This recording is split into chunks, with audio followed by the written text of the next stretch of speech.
Oh, hi, welcome. I don't even wear glasses. If you have very much like me over the corona period, this is pretty much the position I'm in all day, which is not really helping. This is playing murder with my body. I'm getting some real tight hips, some tight knees, and some back pain just from sitting in this position. I'm not used to it. I usually run about inside the gym. Now I'm going to take you through some little stretches that you can do at home.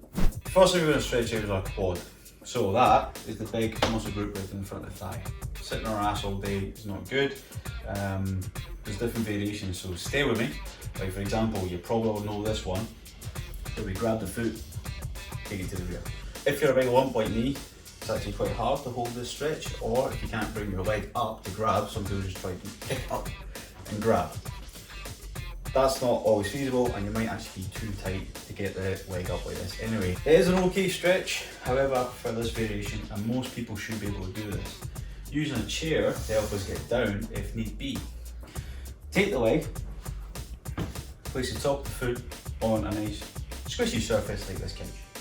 From there, holding on, we're just going to drop down to our knee touches the floor. Now what we're trying to do here is you can lean forward in this one to get the knee as close into the bottom of the couch as we can before we sit up to feel the stretch in our quad. Hang on for stability, take your hands off if you feel you can. If you can squeeze the glute, that's the muscle of the back side, that's going to knock the hip forward. You're going to increase the stretch in the quad and the hip flexor. Okay, we're going to go straight into our hip flexor stretch. So at the top, coming in big guy? No, just passing through. Hip flexor just above the quad. We're going to drop ourselves down, so we're going to start off in this nice lunge position.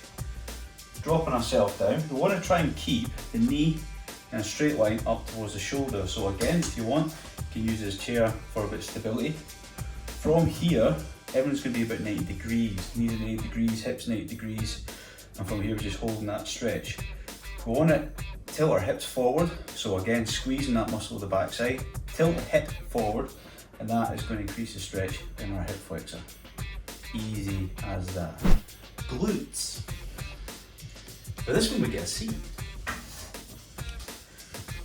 This is the easiest variation of stretching our glutes if you can get your leg up here. But I'm going to take you through this very. You alright, big guy?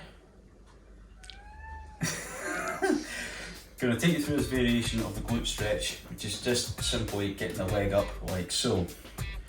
Apply a little bit of pressure at the top of the leg, not on the knee, on the thigh, and that's going to give us a little stretch in the glute just by putting a little bit of pressure on. Keep it back nice and straight, so don't lean forward, but you can tip forward from the hip. That is going to massively increase the stretch.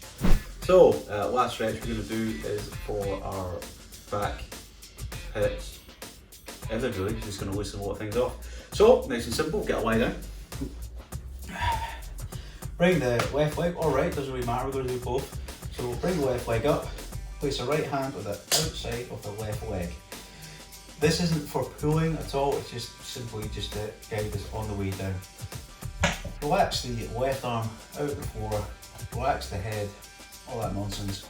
Big breath in, and then as we exhale, we are just going to tip ourselves over. Again, we're not pulling the leg, we're not forcing the stretch, we're just simply just resting the hand there, using it as almost like a weight just to let it just sink. And again, inhale. You actually see my leg sink each time I breathe. So big inhale.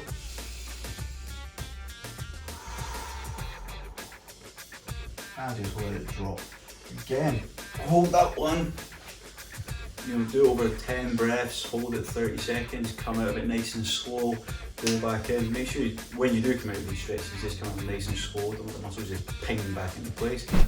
I would say 3 or 4 times a day will massively benefit you getting rid of some aches, pains in the hips, knees and lower back. So, after that round of graft, you sit back down, have a cup of tea, put our feet back up, pain free, I hope.